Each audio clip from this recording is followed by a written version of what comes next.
We are back. We're Occultists Anonymous. We play games. We're sponsored by Roll20.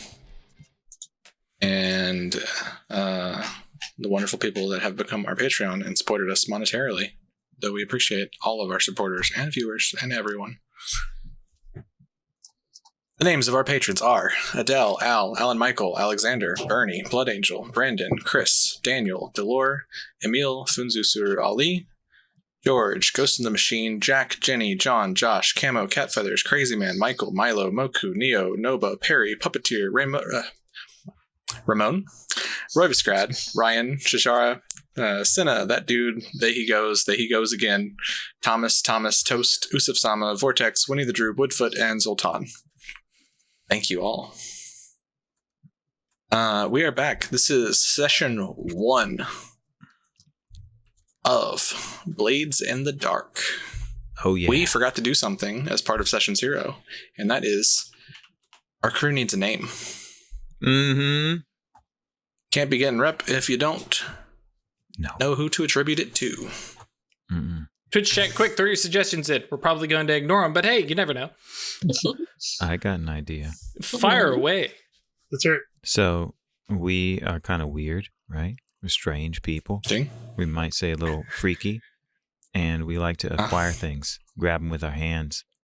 So maybe we should call ourselves the Freaky Fingers. I don't know if I'm okay with this. I can get behind that. I can totally get behind that. Okay. That could be twisted. Knocked in support of Thanks, this. Nagdal. Yeah. Also sounds like an odd sex toy, but sure. Yep. Well, and bear in mind, meanwhile, because there is the note that perhaps we are not the ones who gave us this name, but the ink ranks over there or we don't like us very much. That's right. God damn it! Why do they keep calling me this? Like, why? Like, this isn't what we. It's like we left a calling card and everything, and they just Cricket keeps leaving calling cards, and they keep writing up like, yeah, they, the Freaky Fingers strike again, leaving their weird calling cards saying that they're the blank. All right, I'm writing it down. Yeah. Yeah. You're right. I did not click refresh. I am so sorry. You just gotta do Nobody it said at I the had to end. play by Drill's rules. I was going to not update it at all, so I had 2 jokes not land. So, all are we right. about to jump in the game and actually play in character? We are going to play in character. Then I got an appropriate prop, considering the fact that I'm playing a lurk. So let me put this on real quick. Yeah. Wait, with bated breath. I ditched the jacket, and now. Oh my gosh, yes. All right. Question is, how well can we still Can hear we you hear through you? it? Yeah. Oh, that's true. Headphones. Now, how well Can can we still we hear hear you? you? Yeah. Okay, yeah. Yeah. Oh, I practiced with Sneaky. this beforehand. I'm sure. Perfect. We're the All right, Freaky Fingers operating out of dust ball. Come in this house. We're going to steal everything. Oh, God, help me. What have I done? This would be good. Gotta do voices. All right, so I'm going to start with a bit of a flashback. And it is Hook standing on a bridge looking out over the canal with a big, roid muscled up grinder next to him with the name of Hutton. He is the leader of the grinders, and he has a sizable boil on one shoulder that he has tattooed a frowny face on, but like an angry frowny face. It's more detailed than that, but essentially he has personified his mutation as a way of coping and dealing with it. And sort of wears a like ripped tank top kind of style, just barely covering his chest, and he looks down at you. Says, all right, you want to continue to work out of the ill will that you sowed amongst us. You'll do this job for us. You'll still be paid. But I want you to do this for me. Well, Hutton, you understand. We understand that we are in your debt, and I mean, as long as we're getting paid, I don't see a problem with that. Before I agree, though, and before I take it back to the freaky fingers, could you give me a little more detail? Sure. Simple. You bust in there. You grab the crates of ectoplasm. You get them to the spot I'll put on your map. Get in the gondola with my boys. And you get back to me.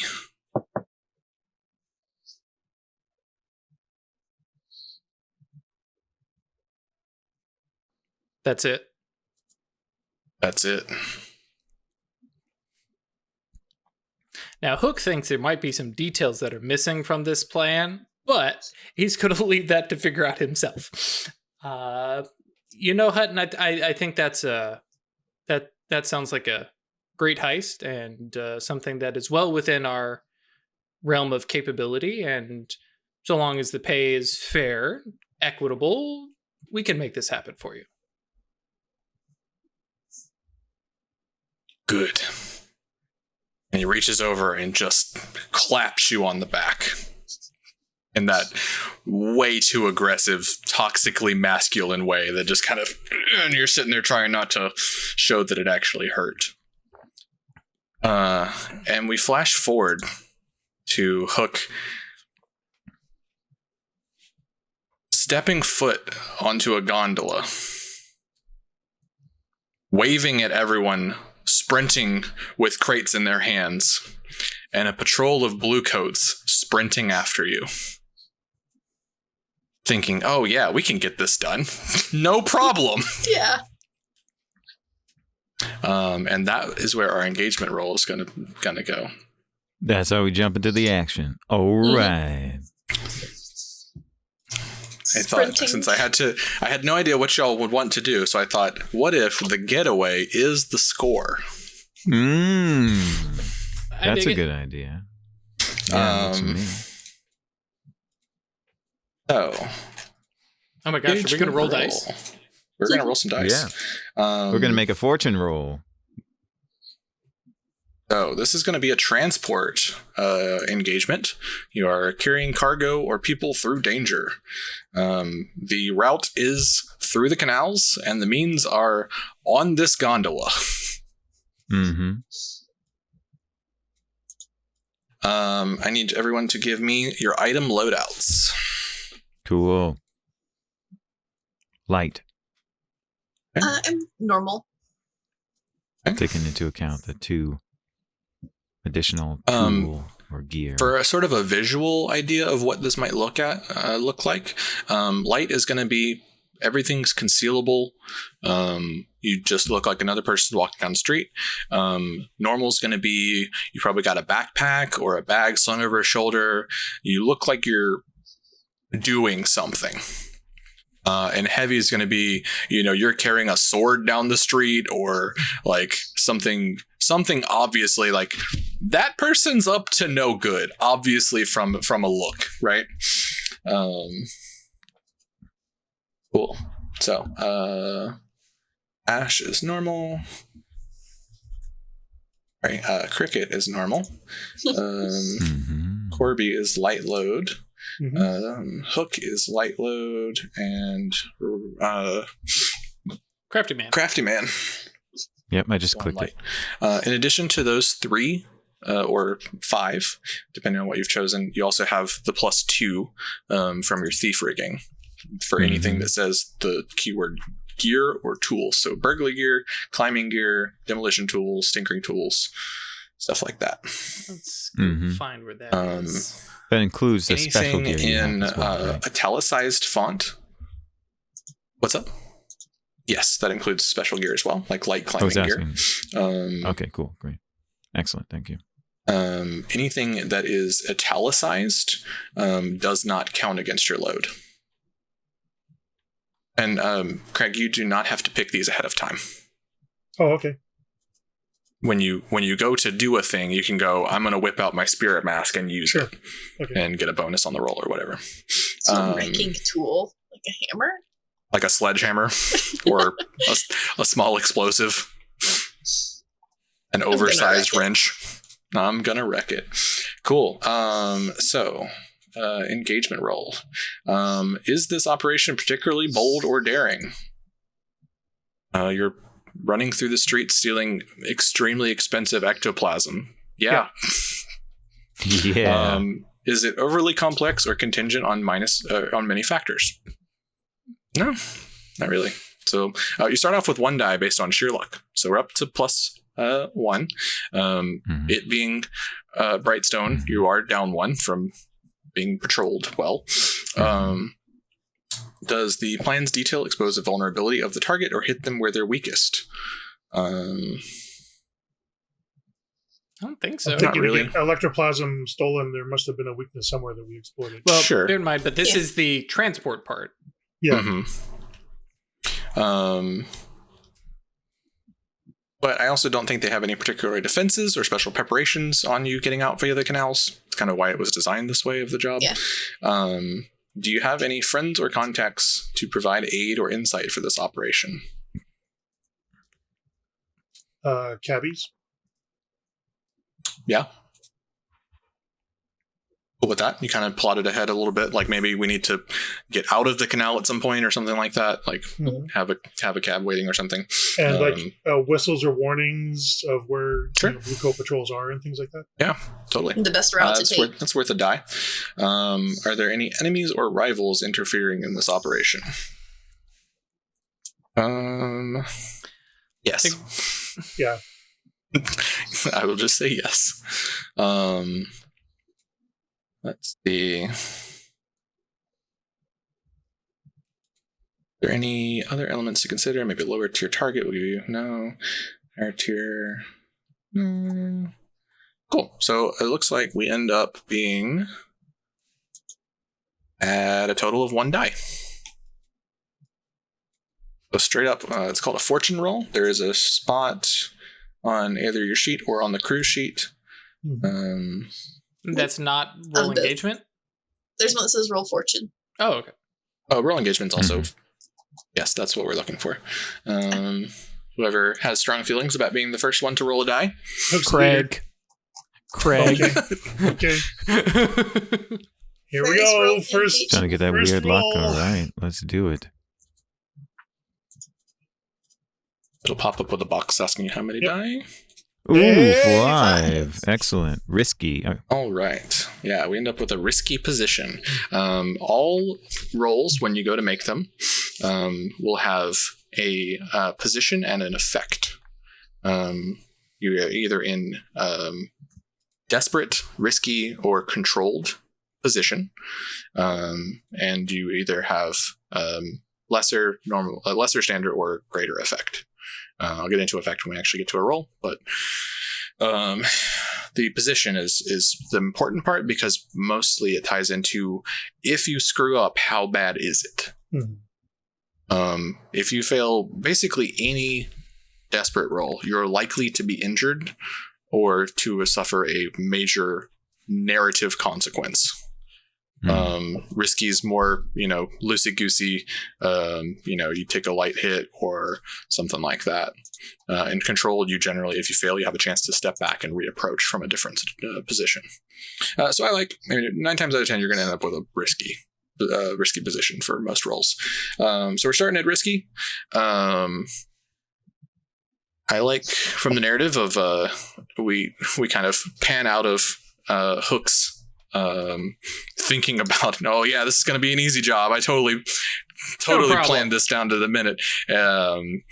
And there are Bluecoats blowing whistles, and you see back up the canal, a couple of them have hopped into boats of their own and are beginning to take chase.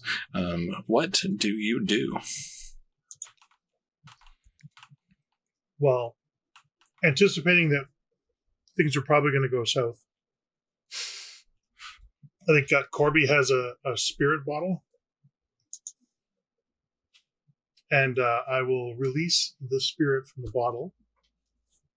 Now, is it already compelled, or do I have to compel it once I release it? You are going to have to compel it. Okay, so I will compel. Okay. Which I by believe nature is of this, it's going to be an attune. Mm-hmm. So you are going to start off this with risky standard. You've got 2 dots base. You can push yourself for 2 stress and add a die, or you can take a devil's bargain. I'll just go with a risky roll. And before you roll, how does one help somebody? Because that's kind of my thing. What does that narratively affect, or mechanically affect them? If you help someone, you add a die. You take 1 stress to do so. Right. Okay. You personally can do this twice without taking stress. And that's just very much like when you play like Powered by the Apocalypse. Just give a narrative way that you're helping in some small way. And yeah. Cool. So it could be as simple as like being a body shield and covering up what Corby is doing. Yeah, not on the first roll. You're good. This is what you're trained for, right? Right? Yep. So, All right. you always can ask to hear what the devil's bargain is. I will give you one, and you can decide whether to take it. Okay, I'll hear what On the that devil's note, bargain is. Chris, can I ask you a question before you offer that devil's bargain? Uh-huh. I saw in the book that there's some suggestion that players participate in devil's bargains sometimes, Absolutely. but it's kind of up to the GM to decide whether how much they want that basically to happen. I'll decide on what the actual final devil's bargain is, but if you end up like being like, hey, I got a really good idea here, definitely. Okay. Cool. Sounds good. But to start us off, I will say that the devil's bargain is that the position of the gondola is right over top of a spirit well. Ooh. Which is a place where ghostly energies collect, and that if you compel your ghost, you are likely to awaken other things. And based on how this roll goes, affects maybe what they're doing. It's fun though. It sounds like a lot of fun. And it's worth a die. I think I will decline that double. As tempting as it is. Mm-hmm. So I'll roll my attune from risky position. And did you want to push yourself? No. Okay. Not yet. Where's the track of our stress? It is up above harm, below vice and purveyor. Standard effect, I assume? Standard effect, risky position. No bonus dice. You've got a critical. In case you Those are are That's new, what I'm talking about. in case you're new to Occultists Anonymous, this is why we have Craig roll. We do not have Chris roll. Yeah. Hell yeah. All right. So I release a spirit from the spirit bottle, which may freak you guys out, but I command it to just scatter the Bluecoats from the gondolas that are following us. Do we have to roll to not be freaked out? We can just freeze. If we We'll, want to act, we have to resist. Yeah, we'll address that as we get to each person's turn. Cool. So what are you compelling the ghost to do? To go and terrorize the gondolas. Okay.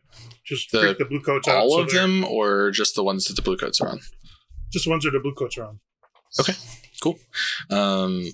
Yeah, the ghost of a sort of downtrodden spirit pops up. The one unjustly killed by the Bluecoats. that you collected for this job specifically, and streaks out floating across the water, and begins trying to reach out and grab at the helmsman of the Bluecoats boat. And about this time, you're able to push off and get out into the stream a little bit. Crafty man, what do you do? Oh, yeah. So earlier, the crafty man was talking to the crew about his plans to make sure that everything was set up correctly. So what he did is, and it's time for a flashback. Mm-hmm. See, the crafty man's real good at prowling, and he wanted some help from Cricket. So he said what he's going to do is he's going to creep down to a place along the gondola route and find an old decrepit arch, and they were going to destabilize it. And then the crafty man was going to wrap it around with some ropes and set up a trigger and a rope. So as they go by, the Bluecoats won't even see it. And then they could pull the rope, and then it'll crash on their heads. And then I like it. Electroplasm. Mm-hmm. Cool. All right. Cool. We roll to do that. Are you intending that your action is going to be pulling that rope, or Yes. you want it to be like My set action. up for Cricket. for Cricket? I also to, have grenades, do the so things. there's like explode it. Yeah, I tended to I'm happy to do it as a setup action Mhm. for Cricket to make a tinker roll Mhm. to very specifically destabilize the arch so that it does not negatively affect us, but it negatively affects the Bluecoats. That's Cool. totally okay with me, like prowling up there and wrapping it around. Sure. So, Yeah. So, yeah, let's go with that. Take one stress for the flashback. okay, cool. Pretty simple thing. And make a prowl roll for me. It'll be Excellent. controlled and standard effect. Fantastic. All right, let's see. Where's my stress track? There we go. Gotcha. Cool. One stress. Gonna make a prowl roll. I am not gonna push myself. Okay. Because I got 3. So let's see. Prowl. You said risky and standard, right? Controlled standard. Oh, controlled standard. Thank you. Sorry. Bonus die 0. Oh! Oh, man. That's bad. Not That's what we call a failed luckily- roll. Luckily, it was is controlled, so it's not that bad of a circumstance. Mm-hmm. So I think you get maybe just a single Bluecoat guard, like taking a smoke break on the bridge while you're trying to like scramble underneath, and he hears like a little tink tink of you like hammering a little like piton and some rope in underneath, and starts coming down under the canal to take a look, and you're not able to fully set up everything. Okay. You end up scampering away good before to you me. get caught. All right. That's how it happens. No cool. big deal. But that feeds right into, we can still absolutely have this plan. We can still have a wreck kind of thing going on, if that's what Cricket wants to do. yeah. I Set like up this another idea, barrier like, to get away. it didn't quite work, but I think I can still bring the bridge down. Mhm. And I'm going to reach into my bindler of alchemicals and pull out a grenade. Cool. That sounds I really don't good. see the stats on how you actually throw them. You are intending to wreck something, so you roll wreck. Okay, yeah. If you were intending to fight someone with a grenade, it would be skirmish. Okay. Punch just him with like- a grenade. I got it. So yeah, once I think we are clear of the bridge, I'm just going to turn and chuck a grenade at it and try to Cool. like smash it down. Yeah, with all your tinkering and wrecking knowledge, you know exactly where to kind of try and aim this. Yeah, you can roll wreck. How are we getting these position and effect? I don't I make see them it on up. my sheet. Oh, okay. So I just click rec and it goes. Mhm. Oh, wait, no. Okay. Now it's giving me inputs. Mhm. So what is the position and such? This is risky. Risky? And standard. You're going to be able to, and, it's a really rickety 1,000-year-old wood and stone bridge. And you see this one particular support, and you're like, oh yeah, that's the spot. So you've got 2 dice. You can hear a devil's bargain. Yes. You can. Okay. Devil's bargain is that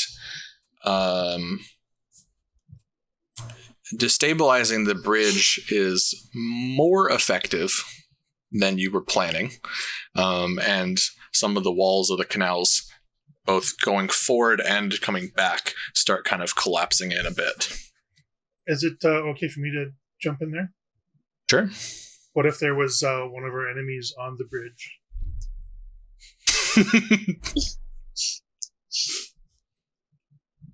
I like that. There is a member of the Ink Rakes that has heard all this commotion starting up. As opposed to the they're walls jotting down collapsing notes. in. Yeah. And they're on the middle of the bridge trying to get a view and try and do a sketch. And they will fall into the river. They fall into the canal. And that's my downside. They will fall in regardless of whether you succeed or fail at destroying it in a way that creates a block from the Bluecoats. I'll take that, sure. Okay. Risk pissing off Cool. the Greg's Awesome. further. So plus 1 dice Plus for 1. you. We got a 6. A 6. Absolutely. There's this one perfect spot, and it's just an absolute grenade-sized hole, and you get it right in there. It blows up, and it starts crumbling, and you see this almost like Wile E. Coyote moment of the ink rake looking and like, ah, shit. And just like stones fall out underneath them, and they're down in the water, and they pop up a second later, like treading water and trying to swim out over to the side before a boat knocks them in the head or whatever. And I'm cackling. That's really Perfect. funny. And you see that boat behind you, one of the other boats, not the one with the ghost on it, is just gotten up to speed, and it takes a big chunk of cobblestone right on the front of the bow and just cracks off and starts sinking down, and people are bailing out in their large blue coats, and you think you start to hear the splashing of not just humans in the water. Oh. Yike. Well, Uh-oh. to be fair, still pretty funny. Casual murder. You don't automatically die if you touch the water. Yeah. A different soundtrack starts appearing, and it gets faster and faster until your timer's up. Get out real quick, because there's things. Still maintain that sonic drowning music is one of the most stressful things ever created by human sound. Like you in can years. definitely tell the age of somebody, because it doesn't matter if you're a nerd or not. You've played Sonic. If you're in a certain age group and you've heard that sound. Yeah. Sonic drowning music induced anxiety. That's the other thing. Hook. What you doing? Well, I was supposed to be just casually pushing a gondola across down the canals if everything worked right, but it hasn't. So I'm looking here at my load of supplies here, and I happen to have this set of blueprints, and I'm basically trying to figure out, and this may end up being I don't know what role it's going to be, but now considering that we have friends following us, and thank you, they have been distracted, we need a alternate route, because the previous route would have been terrific, but we got way too much heat on us now. So I'm basically on the fly trying to reroute, and you know. Yeah, I'm fine with blueprints being kind of maps and canalways and stuff like that. Okay. That will give you a +1. to your roll. I think what you're describing is a survey. Okay. You're looking at the area around you, figuring out, and plus the map, and trying to figure out what is the best path. And you're taking in like known checkpoints on the canals, side canals that might be narrower and more stealthy, but maybe clogged. Okay. Like there's all sorts of things. The only thing I was going to throw is the fact that it is study references persons and documents and stuff like that. So okay. Sure. That's fine. Study's more of a like I need to get information from this, whereas survey would be like. Oh, I'm not arguing. I'm good. Like, I mean, you can roll either. Like, if you want to roll study, you'll get more info, and it might be set up for like you'll put yourself in a better position to do something else later. Mm-hmm. If you want to roll survey, you'll get +1 for the die from the maps and stuff, but you also will like advance further, right? Sure. So the blueprints are not adding a +1 to study, just survey? Yeah, they're +1 to both. Okay, cool. Just double checking. I think if it's relevant, you can tick a box and add either a +1 die or +1 to the effect. Gotcha. Okay. The reason is because I have no dots in survey, but I do have a dot in study, so I am leaning towards doing the study. But, I mean, you can always push yourself or take a devil's bargain. That's true. But you could end up with 2 dots for survey. Yeah, let's hear, somebody can help. Let's hear the. Or can we do a group action? We all look at the maps together. Well, I think you guys are a little busy throwing grenades. That's good, fair enough. But yeah, no, let's hear the devil's bargain on survey here because I would like to get us going someplace. The devil's bargain is that, the devil's bargain is that succeed or fail, your thoughts on the route that you take will be off of the path that Hutton is expecting you to come. And you may look a little shady. Yeah, I'm fine with that. Cool. So with the way to go. Die from the blueprints and then die from Devil's Bargain. So You'll get 2. Okay. So and then position and effect.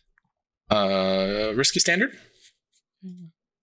I said 9 times out of 10 it's gonna be risky standard unless somebody colossally fucks up a thing. Nice.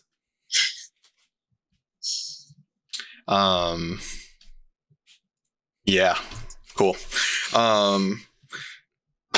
You look at the maps. You're like, all right, I've got a route, and you just jam the pole into it and kind of do this like wide sweeping turn to cut into a super narrow canal that you're sure that no one will go on, and you turn that corner and you think you've gotten away, and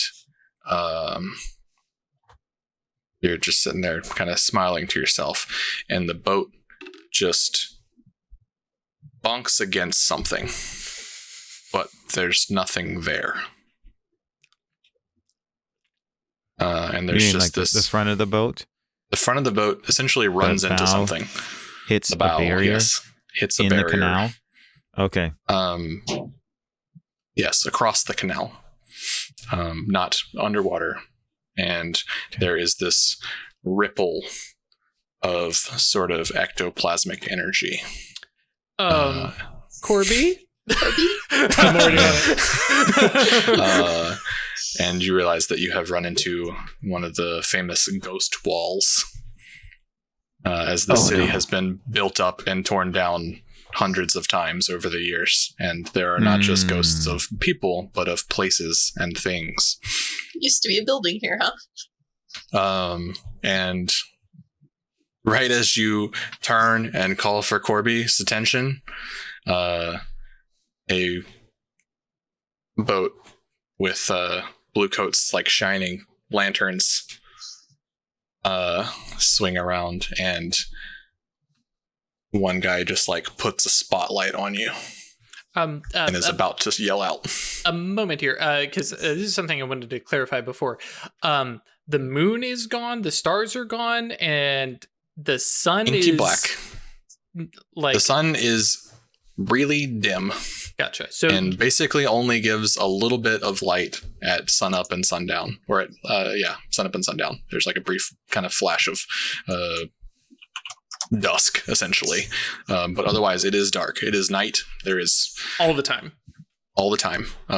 There's just shards of the sun in the sky. Okay. You're in some of the canals around Brightstone, so there is a bit of light from the ambient lanterns and the electric lights, or the spark lights.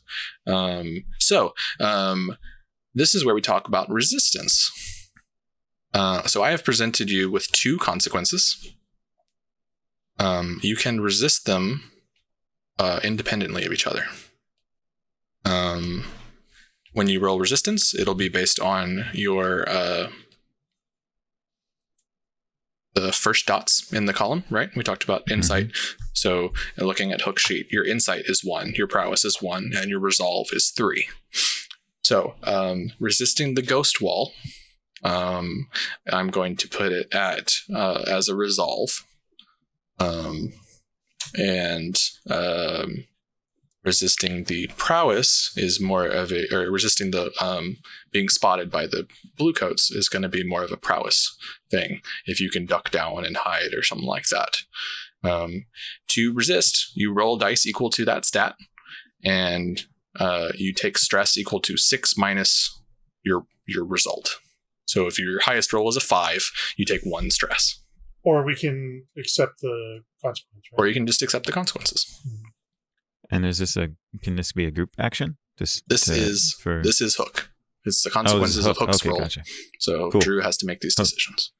Gotcha. So curious question here, because I'm not seeing it. My character sheet lists one of the possible 0 load items as being a Spirit Bane charm. Mm-hmm. Can you tell me? Gear is more usable in a My action kind of situation? Yeah. Okay, cool. The one kind of counterpoint of that is armor. Gotcha. You can check off armor to make sure you don't take damage. Gotcha. Um, In this particular case, no, we're rolling resolve for sure. all right, so let's do that one first. So you can actually just click the word resolve. I have done so. No bonus dice. A 6. Hey. Ooh. So you take no Cool. stress. No stress. No stress. Cool. No sweat. So yeah, Success, no stress. This is where we kind of step in and rewrite the narrative a little bit. Is that you feel this kind of bump of the boat and this wiggle of ectoplasm, and you just kind of for a moment just attune and to this ghost field, and the boat just kind of starts sliding through, and a little ectoplasmic feel across you all as you keep going. So you're a little further away when the lantern starts shining on you. Do you want to resist that with prowess?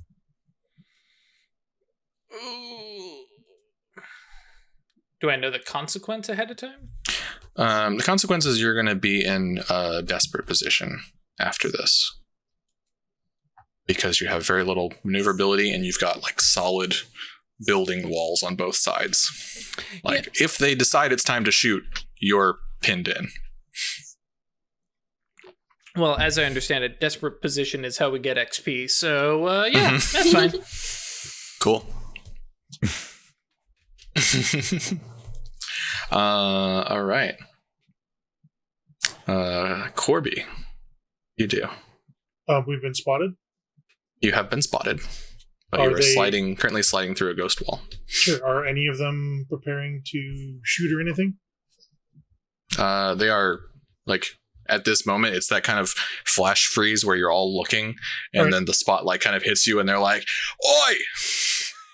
All right. I will pull out an arcane implement, which is like just a little crystal rod with a skull on it, Mhm. and I'm going to use it to reinforce the ghost wall after we pass through it. Cool. Awesome. This is a desperate roll. Mm-hmm. Have consequences for failing. And I have arcane implements as a bonus, right? Yep. You can use that for +1 die, or you can raise your Hold, please, as we check the book for the Hold, rules. please. But yes, Fox, you are correct. Beats. More beats, please. Yeah, if it's about raising my position, I'm okay with it being desperate. Okay. You can raise your effect as well. You could go from standard to greater effect. So it actually you would more or less, if it works, be able to turn this into a physical wall for a few moments. I think I'll go for that. Cool. And I don't have to change. Do I change it to great effect? Yeah. Okay. So desperate greater is a condition you don't often find yourself in, but you got to risk it for the biscuit. And no bonus dice, right? Because I'm increasing the effect. You can push yourself, take 2 stress, and get an extra die. I will push myself. Okay. Yeah. You know what? Can I also help? Ooh, never mind. I heard the roll 20. Roll 20 says no. You can. I will allow you to narrate why they should get an extra die.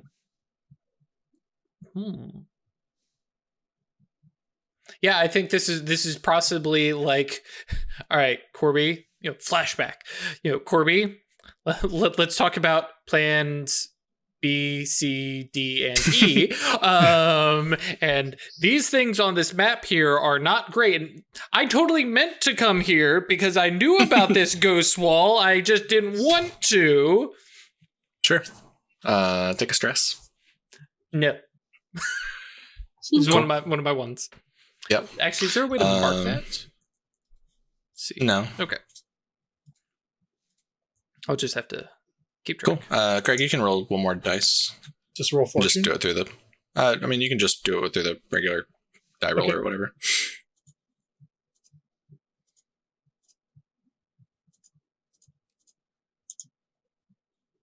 Actually. Oh, but only 1 die, right?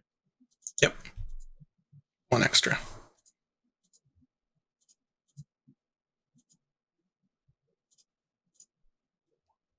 Okay. Cool.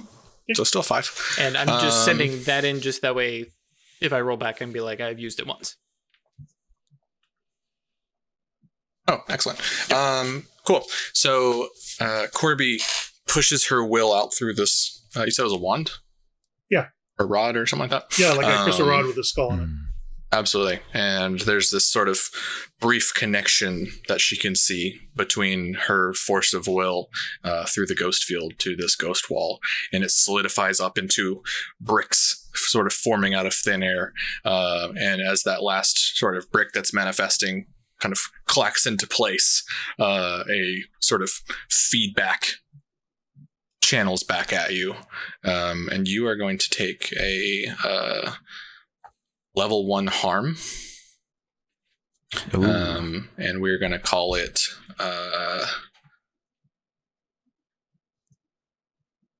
like a migraine. ghosted.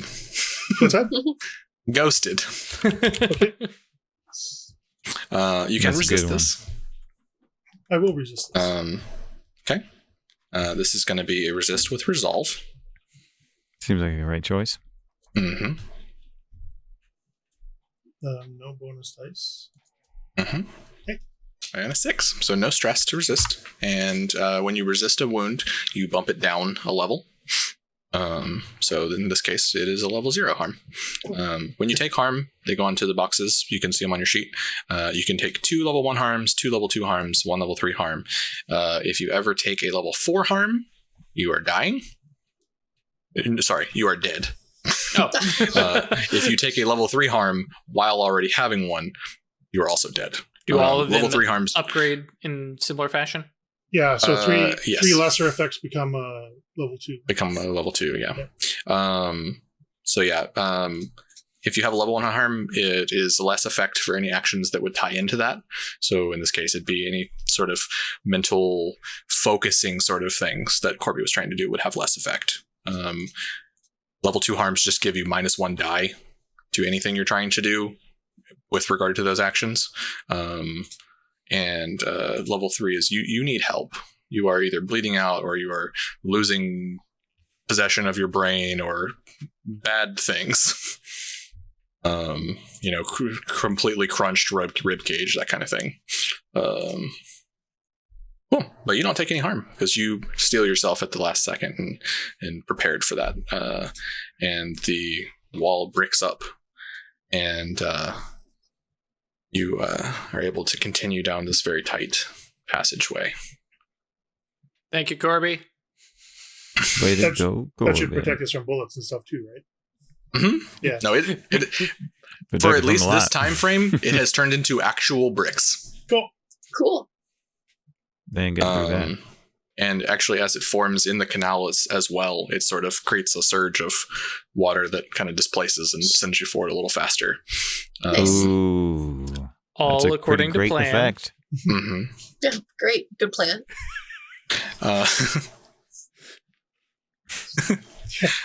Crafty man. So just Corby's going to lean over to Hook. Is this plan B or C? I just lost track. I don't know my letters very well. Which language are we counting in? What does the crafty man do? I will say we can kind of jump things Fast ahead a little bit. Yeah. That's okay with me. And you've navigated a bit, and from what you're able to discern, the Bluecoats are mostly off your trail. Okay. Except right as you pull up onto the dock that Hook has motioned to, you realize that for some reason, Hutton has chosen that you need to bring him these crates out in the middle of an open sort of dock plaza. And you look down and you see that these crates are stamped with the seal of the Spirit Wardens. Oh, gosh. Now, I totally know who the Spirit Wardens are, Chris, but could you tell our audience at home? Yeah, just who, for the benefit of those at home and not Drew at all. The Spirit Wardens are a official order that keep track of the dead and the dying of Duskfall. They have a tower at the center of Carter Hall with a giant bell on it. And it is surrounded by a flock of thousands of ravens, known as the Death Ravens. And anytime someone dies in Duskfall, anyone nearby will hear this bell ring.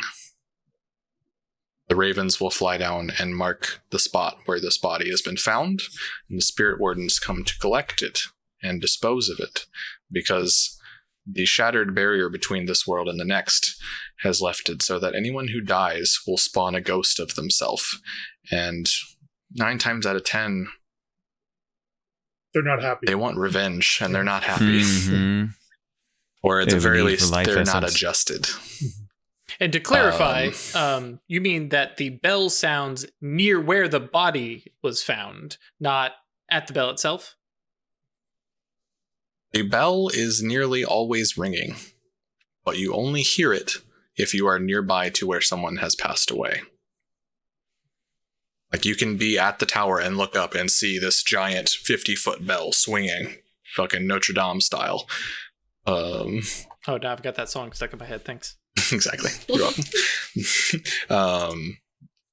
But you do not hear it unless it's someone nearby to you has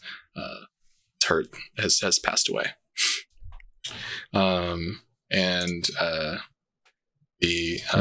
they have arcane means to dispose of bodies so that they don't produce ghosts, right? Yeah. That's the big And deal. one of those memes uses electroplasm as fuel, which you have stolen. Stolen a lot of it. So big blazoned official symbols of them on the side of the crate. And you see Hutton smoking a cigarette and just looking across the plaza at you as a Bluecoat patrol comes around Crafty, the corner. right?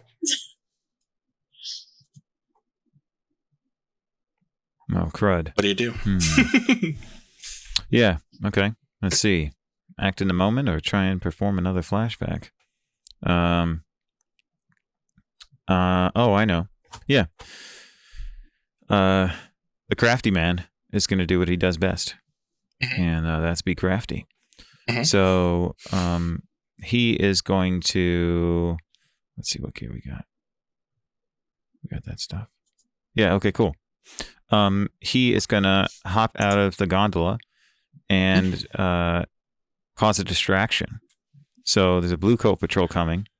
So he's going to get to, like 20 or 30 yards away, a decent distance at which the Bluecoats will see him, see his form, but not necessarily recognize his identity. And he's going to throw something at them, like a rock or something to get their attention, and then insult them. And then rush off to try and pull them away. Prowl away. I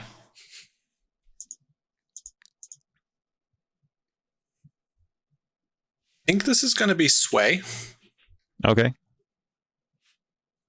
Like it's not skirmish because you're not trying to hurt them, right? So it's more of a social role, and I think this fits best into sway. Acting with deception. Okay.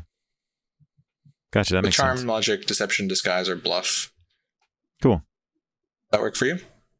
Yeah, that's fine. Or you can tell me why it's not and why it's something else, and I'm cool with that too. What I was thinking is that that the outcome would be more dependent on how good he is at rushing away and evading their attention and their pursuit, as opposed to presenting a really compelling target. Sure. So the conclusion of this will automatically be they chase you. And your role will be, how do you get away? Yeah. Cool. I like that. Cool. All right. Yeah, fantastic. that's the good part of such an action-y sort of way to run it, is like you don't have to like you can totally set up things like that. You all have that power, and like, no, I do this, and this is what I'm rolling. Like, I'm okay with these consequences up to this point, and I'm totally cool with that kind of thing. It's very like a director stance kind of thing. Yeah, it's nice to have a conversation about it, because we're all trying to tell a story together. Exactly. So cool. some systems put you in a combative position. This one doesn't. Yeah. That's a great thing. Fuck that. Yeah, totally, right? That's why we don't play D&D. Oh, all right. That's why we don't play D&D on this stream. All right, sounds good. Cool. So sounds like a prowl then. All right, great. Works for me. Cool. And I'm going to avoid the mistake I made before and not push myself. So I'm going to push myself this time. Take 2 stress. Okay. Cool. Can I help? And Sure. ooh, How do you help? cool. You're going to try to lead them away. I don't want you to get caught. So I can hand you one of my flasks with an eye blind poison inside it. Ooh. It will blind anyone in the area where it explodes. Cool. I don't know how good you are at throwing these, but I have good finesse. He is good at prowl, which the role Which would be is part rolling. of, right? Like if you're helping him with this, then that's part of what he's doing as this action, right? yeah, this is my to help you get away after pulling them away. Excellent. That's awesome. Cricket, Marcus, 1 stress to help. And Crafty Man, roll with 1 extra die. Cool. We're rolling And 5D. Marcos. It's a desperate position, right?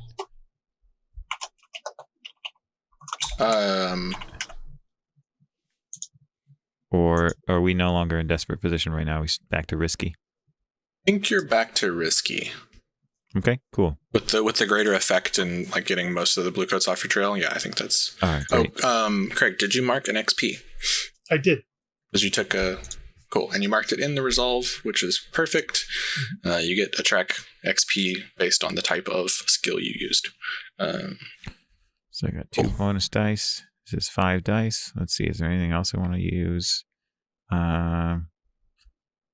Ooh. Can I get an even better effect if I use Silence Potion Vial? Sure. To complement the wonderful concoction that Cricket gave me? Great. Cool. I'll click that off. And then click back here. Ralph is rolling that, real quick question. How does one, and how easily does one, remove stress? Because I know this, but our friends at home. That is your one of your downtime actions is to indulge in your vice. You roll your worst resistance stat and clear your result in stress. And if you ever clear more stress than you have, you overindulge, and you have consequences to that. And Craig did send a message. If you crit on a resistance roll, you take no stress and clear a stress. Pretty sweet. So let me ask another question before I roll. Considering I'm using the silence potion vial, if that adds effect, does that mean I'm rolling an extreme effect? No, it'd be greater. Like your starting position is desperate standard.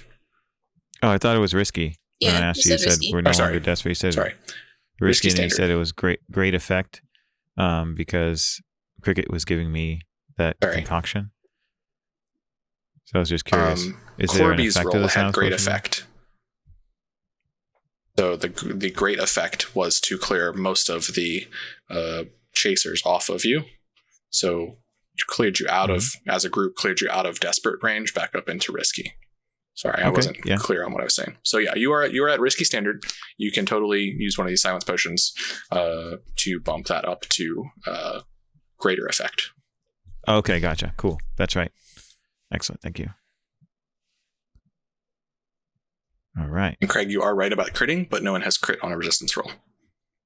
To crit, you need 2 6s. Oh, okay. 6. And I don't have any stress. 6 on a prowl. Sweet. Hell yeah. 6 on a prowl. Great effect. You lead these guys on a perfect goose chase, you're like disappearing around each corner just enough to keep them following you. And then when you decide you're far enough away, you just duck into a building, and you're gone. Awesome. And the rest of the group calmly picks up some crates and walks over and sets them down in front of Hutton. We're not in a rush anymore. We are now out of heist mode. You have completed your job. Awesome. Generally, it takes a few minutes to convince Hutton that you didn't screw anything, and he's like counting every crate, making sure that all the vials of ectoplasm that he was expecting there to be were there. You didn't palm any and stuff like that, because I mean, you are still on odds with this guy. He doesn't trust you, especially when you took longer and stuff Came like back down that. A different canal, yeah. Came the wrong way. Exactly. So, congratulations on completing Gondola in 60 seconds. I love it. Yeah, that's great. Ash, This the is gonna next be time so you see much Chris, you need to This is just... so Episode good. title. Oh, Oh, God. yeah. Yeah, okay. I'm super happy. Drew, you mad, bro? You mad? Par for the course. Yeah, I told Dan today, and he wanted to strangle me through a call. I'm so happy. Perry's proud of me. It's Thank so you, good. Perry. Yeah. Cool. So we are approaching the end, but I think we can slam through From downtown. I mean, hey, we don't have anybody coming after us because it's That's our true. channel. It's true. Obviously, though, some people have, lives and food. Yeah, and things lives to do. and sleep and things like that. Some people get up early to go to work and are probably pretty tired. But yeah, let's do downtime real quick. Is there any heist wrap up mechanics? Yes. Yes.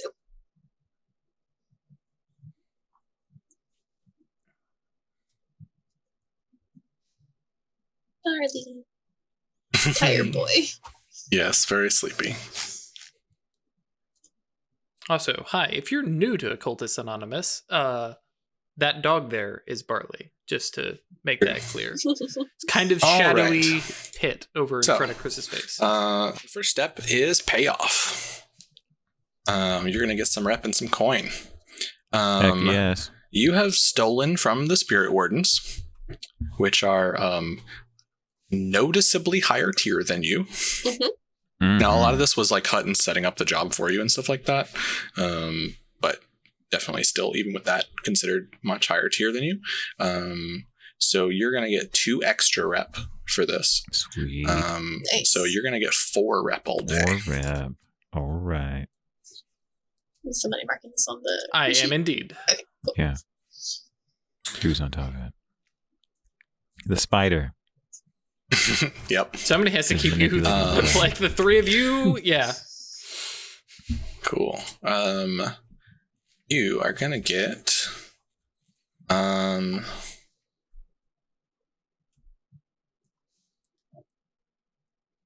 We're going to call this one after Hutton gets his cut and everything. Like, if you had made this job on your own, it probably would have been either 6 or 8 coin, like a standard or a big score, some serious loot.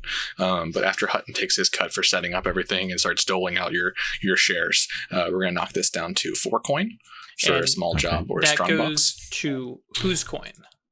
That goes to whatever the group decides. So personally, we could take stuff or put it into the crew. We only have We're going to have to spot for split up 3 at least one. in the crew. Yeah. Yep. So let's each take a coin. You can also spend things out of either your own stash or the crew's stash. Okay. So If we have 4, though, I like the idea of just each taking 1. Yeah, it's not as efficient to spend out of our own stash once we put it in the stash. Well, I mean, if it's in you're our not going to put it pocket, directly in right? the stash. It's in your pocket. Okay. Yeah, I just mean because you said spend it out of our stash or the crew stash. Sorry, I meant your actual Pocket. out of your pockets, because each of you can Not hold capital 4. S stash. Right. Cool. Stash is more or less the retirement mechanic. You, whenever the crew levels up, you get stash. Equals tier plus Tier 2. plus 2. Yeah, tier plus 2. You also can put things into stash whenever you want. You can put in 1-to-1.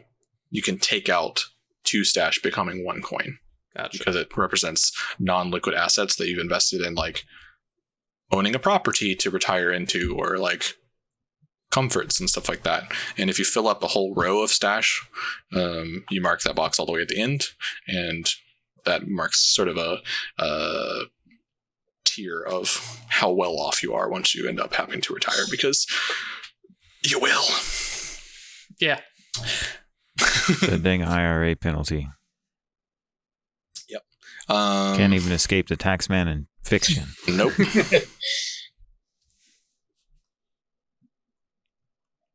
How much heat did we get? What's up? How much heat did we Yeah, get? that's the next step. We're going to call this a relatively contained job. It wasn't super loud and chaotic. You had a couple high points, but like the Bluecoats never started shooting at you. You didn't get into any wild, chaotic things happening. Maybe we did collapse a bridge.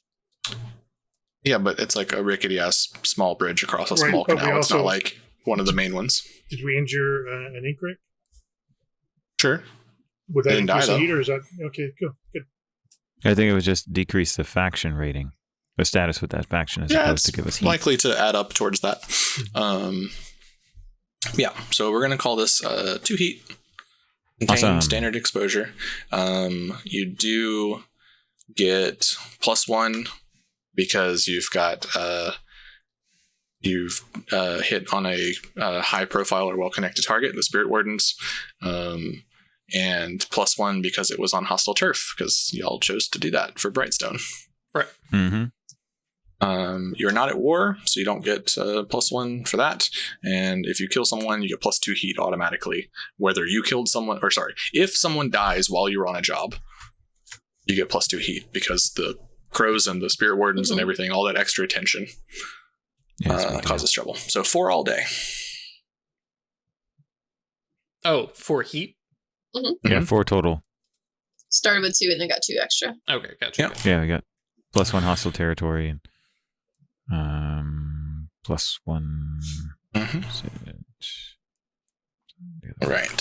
So we are at heat 4. Here's 0. Oh, I need to roll. Making the entanglement roll. Uh-huh. Cool. Let's see what happens. 2d6. Is that natural? Okay, so we're rolling 2 dice, and we're taking the lower because we're at 0 heat. Heck yes. Cool. So, our entanglement is going to be questioning. Questioning? Mm-hmm. Which is... we're at E4. That's right. Yeah, cool. The Bluecoats grab an NPC member of your crew or one of the crew's contacts to question them about their crimes. Who do the Bluecoats think is most vulnerable? Anybody want to volunteer their friend? Well, probably not Jiren, the Bluecoat. I don't know. Where did you get those detailed maps and stuff from? Mm-hmm. It's fair. It also depends on, like, do they know who we are in real life?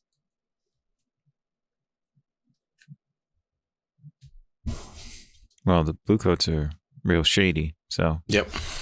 They are the It would biggest make crew. sense that they'd be able to figure out who leaked I'd say it any to of your NPCs qualify. So if anyone wants to volunteer theirs.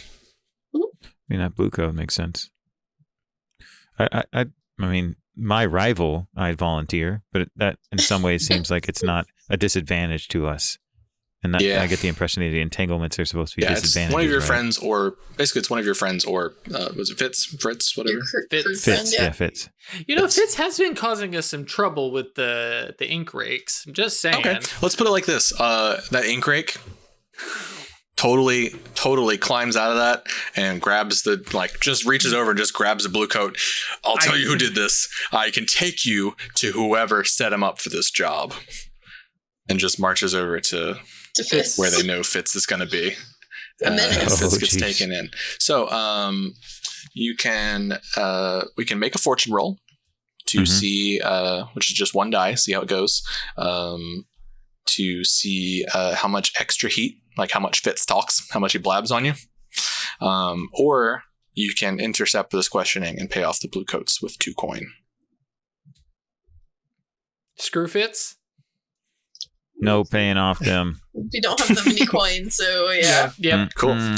All right. But we're not necessarily saying screw Fitz. We're just not getting in the way of the questioning. We'll take whatever he It's has. all right. Cool. All right. Bring that heat on. We're ready for it. Fortune roll. To be fair, Fitz didn't do it. Right. Mm-hmm. Are you doing 1 die because he's soft or has loyalty to the law? No, it's just a fortune. Fortune That's what a roll fortune is roll flat. is a single die. See how it goes. Oh, it says for questioning you roll 2 die for a normal person. Oh, sorry. Missed that. Let me roll another die then.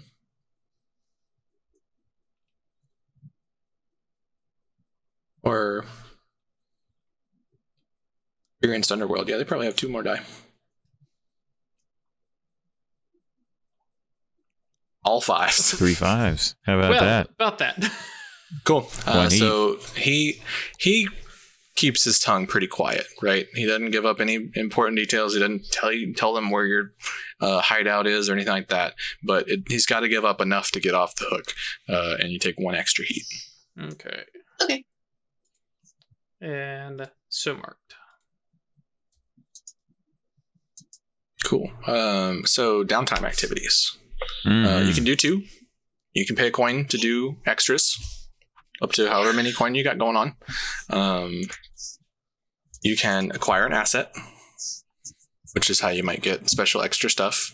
Smoke bombs, poison grenades, that kind of thing. Oh, yeah. Cricket has extras because they have refillable supplies of these things by virtue of being the leech. But if you wanted to get... if you wanted to hire a gang for a single job, if you want to hire a vehicle or a service, like transport from a smuggler or something like that, usage of a warehouse for a job, that kind of thing, legal representation. These are all assets you can acquire. Hire a lawyer. Depending on how good you want it to be, it's a number of tier, and your role depends on how many how well you did at acquiring it plus your tier. So generally, a lot of these have ways to spend coin to raise your effect level. So if you need a really good lawyer and you need a tier 4 lawyer to get you out of jail, at tier 0, you need to basically roll double 6s and then spend a coin to do so. Gotcha. You can do a long-term project. So this game uses clocks. Some of you may have experience with clocks before. Generally, there are you actually can make them on your sheet. It's really nice. There's a section called really clocks. Cool. You can add one. They are generally 4, 6, or 8 segmented segments on a circle, and as a single downtime action, you make a roll. You get 1, 2, 3, or 5 segments filled in based on whether your roll is 1 to 3, 4 to 5, 6, or double 6. These projects can be like making inroads with another gang to improve your impression level, to prepare for a job. They can be if you get something particularly arcane or expensive as a score, like finding an actual buyer. So sometimes you might have a score and get a little bit of coin from like the easy stuff you can sell, or actually the valuables or whatever, but then have this like residual thing of like, oh, this is probably worth like 10 coin if we can find a buyer. But finding a buyer that doesn't immediately sell us out is not great. You can recover, you can reduce heat, you can indulge your vice, or you can train. Training has no roles. You just pick the track that you want to train in: insight, prowess, resolve, or your playbook advancement, which is underneath all the special abilities down towards the bottom.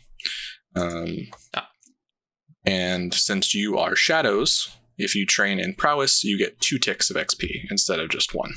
Because we have the prowess training crew upgrade. Well, luckily, nobody took that much stress. Nobody took that many.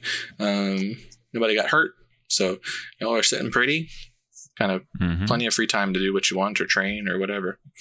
Cool. So if you want to craft. Okay. What are we crafting? Surprise. I want to make my little clockwork bug. Okay. What do you want this thing to be able to do? I want it to be able to release like a gas, a powder, or whatever. Sure. Or explode. I'd rather probably not blow one up, but sure. Depends. Basically, to have a hollow body that I can put assorted things into and then turn it loose. I like it. It can slip under a door and go into a room and stealthily deploy something. Okay. I'm going to call that a tier 2 pattern. And this can be the pattern that you already know. So crafting it. So you will roll. Well, we need to determine all the creation questions, right?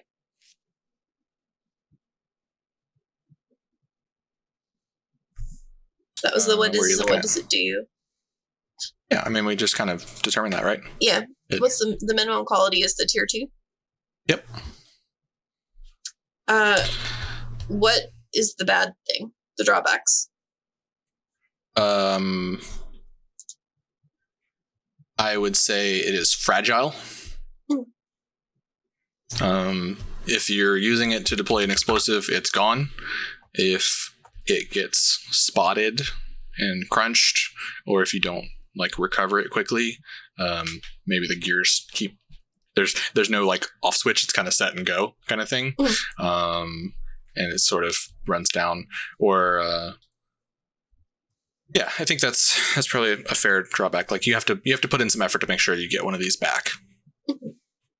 That it's not just a one-time use thing. Does that sound fair? Sounds good. Okay. So make a tinker roll. So that's 3 dice. So to get to tier 2, you are going to need to roll at least a 6 and then spend a coin. Mm-hmm. Double 6s will get you there. Or rolling a 5 and spending 2 coin will get you there. Okay. Or 4 or 5. All right, I'll roll my 3 dice and hope I get a 6.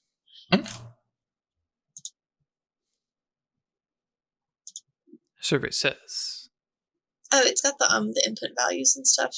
When I roll Tinker, does it say What? controlled position? Yeah, I mean, just It doesn't matter. Click whatever. Downtime activities don't matter for this. We got a 5. So you can spend 2 coin. I've only got 1. The crew has 1. If the crew is fine with you spending it. Yeah, it would just be if other people are willing to I'm fine with it. spend. It's going to be useful for all of us. So it's an investment for the crew. I'm cool with it. Sure. Okay. Rob Okay, nods. so you can mark those off. I'm gonna spend my I'm coin. in favor. This crew coin. Okay, and you have built 1 clockwork spider, sparkcraft spider, Hell yeah. with the fragile tag. Cool. What else do you want to do? You have 1 more action.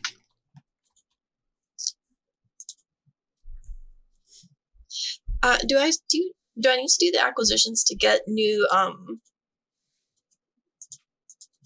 like potions and stuff?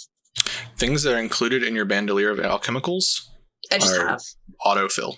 Yep. Okay. You can just you make them in your downtime, but not like as a downtime action. You've just got stashes of little vials of stuff. Yep. Or they're cheap enough And the to stuff that's grab. And the stuff that's in your gear too, right? That's just stuff you readily have access to. You always have these things. Okay.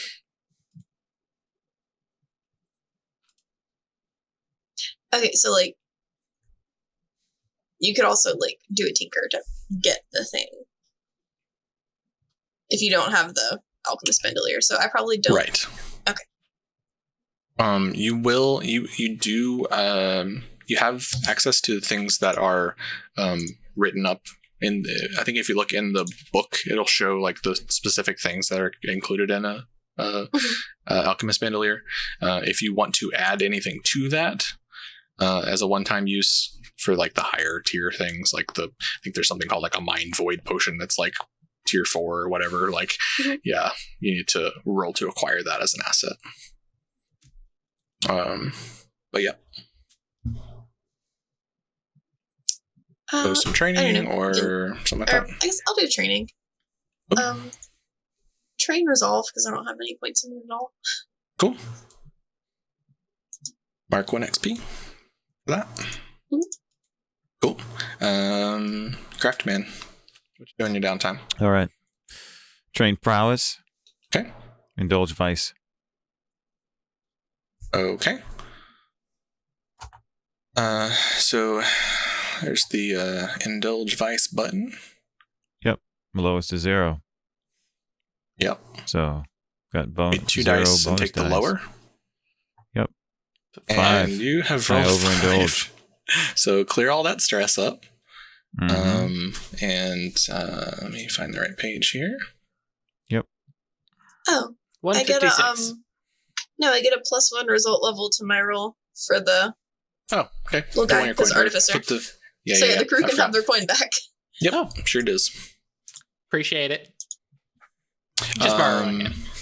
Yeah, so as a result of you either being showy in the way you're going about it or something like that, as you try to engage in this noblesse oblige sort of situation you got going on with your vice, you can either attract trouble, you can brag about your exploits, you can get lost in your vice, vanish for a few weeks and play a different character until your character returns, or you can be tapped in that you've essentially done something to upset your purveyor and find another avenue to engage in your vice. That can be so much as like pissing off the people of this neighborhood or something like that. So your choice on those. Okay. So I see that one suggested option in Attract Trouble is selecting additional entanglement. Uh-huh. I was thinking that reprisal might be interesting. Might cause fun complications.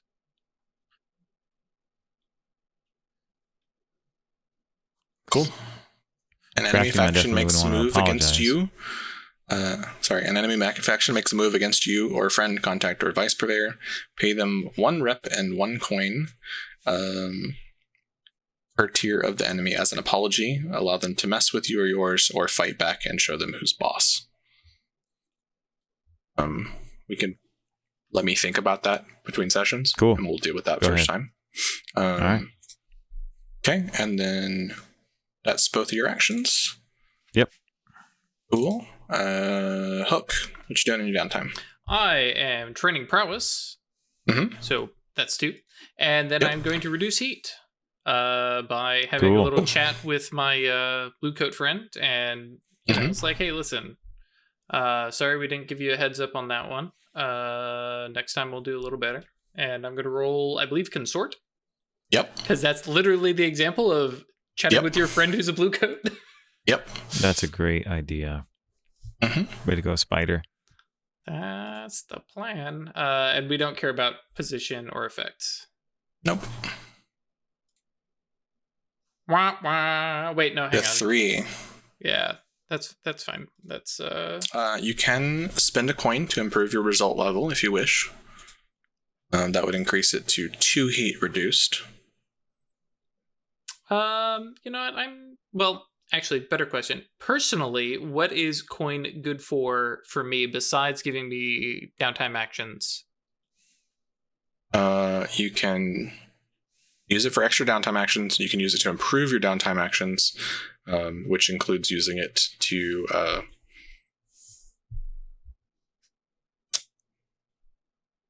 like acquiring assets and stuff like that. You also can set yourself up in situations to like pay off other factions and work on increasing their reputation with them. I think for now I'm just going to keep my coin and just have that little chat and call it good. So minus 1 heat. We're down to 4. Cool. Did you want to... Sorry, I should have asked everybody this, actually. Did you want to spend a coin to do any extractions? I did not. Okay. I do not. Because fast forwarding, like, we could spend 2 coin to get 2 actions on a future... Okay. Yeah, in that case, no. And Corby. I want to reduce heat. Okay. I think Satara would have a cult around her, so she could use her cultist minions to deflect and distract and misdirect and things like that. It's a good idea. Hey, y'all go be obnoxious so people stop following us. Yeah, give them other things to think about. All right. How do you go about getting to do this? I'm thinking a command roll. Sure. Okay. Like, look, you owe me on this favor, or you have to listen to me for this reason, or something. And maybe like I'm that. not even going right through Satara, but right through her cultists, because Satara's a friend of mine. I'd be in touch with them. So I'm like, you're going to go and fuck this up. You're going to go and mess with those guys. You're going to go do this shit over there. Or I'll put a ghost in your brain. Exactly. Control? Cool. Yeah. I mean, downtime actions don't really matter position and stuff. It would just bump the die rolls. Hey! A 5 will get you 2 heat reduced. So we're down to 2. I will train resolve. Okay. And that's my actions. Sounds great. That's all our downtime. So let's go into session. Sweet. We'll probably do this one on stream and then do the rest off stream. Okay. Cool. But I like showing off. It does kind of become a little repetitive every now and then. Yeah, it makes sense. But everyone has some questions to be asked. I'm going to start with Ash for Cricket. Did you address a challenge with technical skill or mayhem? I did. If you did it at least once, mark an XP. If you think you earned more than one, tell me why, and I'll probably give you XP. I definitely did it once with the blowing up the bridge. I would say maybe the second time with attempting to help Crafty Man get away, but I don't think he actually needed. No, totally. I mean, by virtue of you giving him the help, he did, in fact, use a blinding potion to get away at the end and stuff like that. Okay. It made a difference. Also, your downtime action of crafting a new thing totally is technical skill. Cool. So definitely take a 2 for that. You expressed your beliefs, drives, heritage, or background. I don't think so. You don't think so? I mean, well, no, I guess it drives because I built my thing. Yep. I mean, what are some of the beliefs and stuff? What does Cricket want to do? What does Cricket believe that she should do? That kind of thing.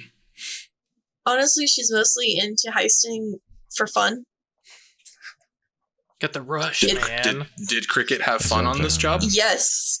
Okay, then get an XP. Watching the policeman bailing out into the water. Absolutely. It's very good. It was, yeah. Cool. She messes with things and tinkers and builds things just because it's interesting. She has built a neat little thing. And then the last one is struggled with issues from your vice or traumas. Everyone's got the same second 2 questions. Yeah. Generally, if you indulge your vice, I will give you an XP. And nobody has traumas to start, so it's kind of hard to do that. But if your stress bar maxes out, you take a trauma. And the cool thing is it's all player facing, so you decide how into this you want to lean. But if you want to make your life harder and lean into your trauma more, you get more XP.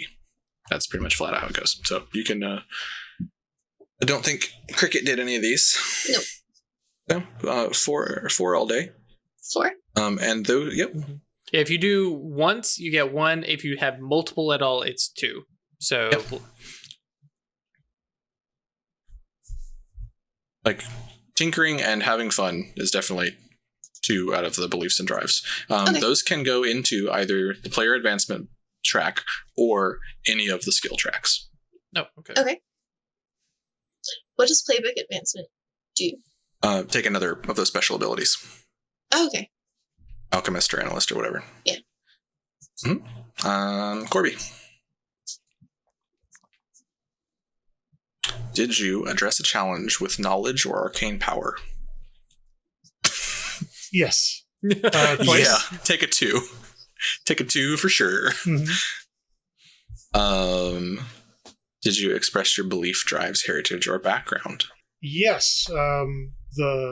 My noble background, using the voice of command to command the cultists to reduce heat. Anything else? Just, I don't know if this would counter anything, but leaning into the weird and the occult and things like that. Yeah, totally. Yeah. Like if your drive is to make a name for yourself through being the weird one. The weird one. Definitely. Yep. Slam that motherfucking bell. We got dings in chat. And did you struggle with your vice or trauma during the session? No. Okay. So yeah, you can put those 4 into player playbook or into working towards a skill dot if you like. Hook. Very quickly, because I was thinking ahead. As soon as I get back to that sheet, calculation, definitely from the blueprint and the map and stuff like that. And then conspiracy, working with the Bluecoats to reduce heat. Yep. Totally. Beliefs and drives. There's a part that is the heritage of, man, I'm back on a boat doing rapscallion stuff, and man, this takes me back. And then also the drive of like eventually whipping this crew and I hesitant to call it that, but into ship shape, but trying to get them to work together and understand each other. And like there's that moment of pride as Crafty Man ran off and Cricket says, "Oh no, take a potion." And thank you guys, working together is what I need. Excellent. And then no vice or trauma. Okay. Go 4 into whatever track you want. I'll go ahead and play. And Crafty Man. All right. Did you address a challenge with stealth or evasion? Yeah, that's a 2 there. All righty. Thank you very much. About Mark beliefs, those down. drives, heritage, or background. So we got 2. Yeah. Beliefs, drives, heritage, or background. Crafty Man is focused on destabilizing things in Brightstone to try and decrease the hold that the nobility has on society. So I think he did that at least once. For sure. I'll argue for a second point. I'd say, let's see. Did you lean into your vice? I did. We'll get there in a second. Before we talk about that, he's curious if I could justify a second XP for my beliefs, drives, heritage, or background. Let me think. Breaking the hold of the spirit wardens? Oh, that's a good point. Yeah. They're definitely authority Okay, I'll make figures this in the city, point. right? Yeah. All right. So there's work in Brightstone, and in particular the Spirit Wardens. My understanding out of character is that they are one of the most important reasons that the Immortal Emperor is able to maintain power across the Empire. That those electroplasm generators are why people are safe. And the Spirit Wardens are the ones Immortal who Emperor's goes. wards failed, and the lightning barriers were constructed, and the Spirit Wardens came to power to keep the city safe. But yeah, if they were to be destabilized, I mean, things would probably get worse, especially for a while. But but the native population of the Skovlanders would likely improve their situation for sure. Yeah, that makes sense. They probably have some traditional forms of knowledge that might be beneficial. So does that count for 2 then? Is that what you're saying? Yeah, for sure. Like, all right, cool. Y'all give me a 1-sentence justification of why I give you more XP, and I'll do it. And like we're playing for. All right, thanks. It is the mini For series sure. after all. Yeah, I don't have to worry about this being a long-term thing. And then you indulge in your vice, and then by the time we wrap up the complications from that, I'll definitely count that as a second one. So go ahead and take that full 6 today. All right, awesome. And if we fill up a track, we can take a dot? Yep. Cool. You fill up a skill track, you take a dot. If you fill up your personal XP, you take another special ability. The crew also has some questions. Did you execute a successful burglary, espionage, robbery, or sabotage? Robbery. Yes. Yep. And sabotage. And sabotage. Ooh, Heck true, yes. So that's 2. Did you contend with challenges above your current situation? Oh, Yep. yeah. That's a 2. Yeah. That's a 2 all day. Did you bolster your crew's reputation or develop a new one? Yep. Y'all think Our you were reputation daring? is- Oh, Mhm. for sure we do. Stole from the spirit Do you one. think you were double daring? I think so. I think you fucking did those things. And then did you express the goals, drives, inner conflict, or essential nature of the crew?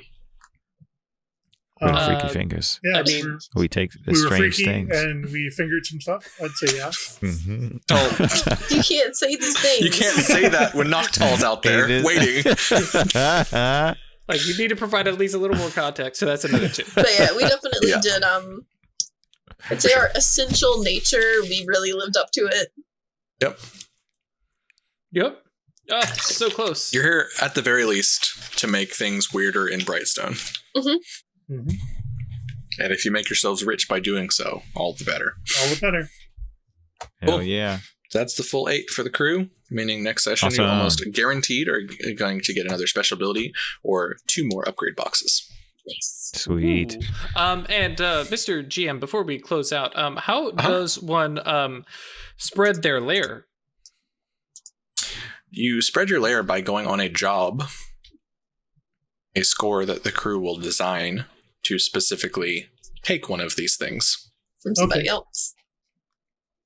Because Not as that I I said, have everything- any particular, preferences. Desire to sort of do a base building mechanic or anything. Yeah, it's not anything like you would be interested in. Give me the goddamn base! can get a loyal fence. Get more money. I did see that one. More money. Mm-hmm. More money is good. That's Turf real is good. also cool. It shortens your reputation bar that you need. It fills in from the right and blocks off. So instead of being 12 rep to level up, it would be down to 11. Oh, okay. And this can stack up multiple times, which is really cool. Nice. There's all sorts of bonuses and stuff like that. Cool. We can share some screenshots or something like that of some of the mechanics of these Yeah, things. next week Yeah, I'll this have whole- this this a whole little map bit is set neat. up. Yeah. But yeah, so we're half an hour over what we usually do, but we're going to wrap this up. Mhm. And I mean, not that it super matters, but here we go. So thank you all for watching this wonderfully weird crew of freaky fingers steal some stuff. Thanks That a was lot, 3 everyone. alliterations in one sentence. I'm proud of myself. Steal some stuff. So thank you all for watching. As always, we welcome you to come hang out with us on Discord at yeetinto.space. If you like the show and want to support us monetarily, check us out on Patreon at Occultists Anonymous, or you can go through the wonderful link we have set up of staylucky.club. We will catch you next week for some more heisting. And I hope you all have a wonderful night. A new tagline: "Stay weird." Yeah. No, Or stay sharp. Stay Funny, sharp I is was going good. to say, stay crafty, y'all. Are we just gonna everybody's getting a line and we're just Yeah. bye guys. All say them at once. It's been revoked. Bye.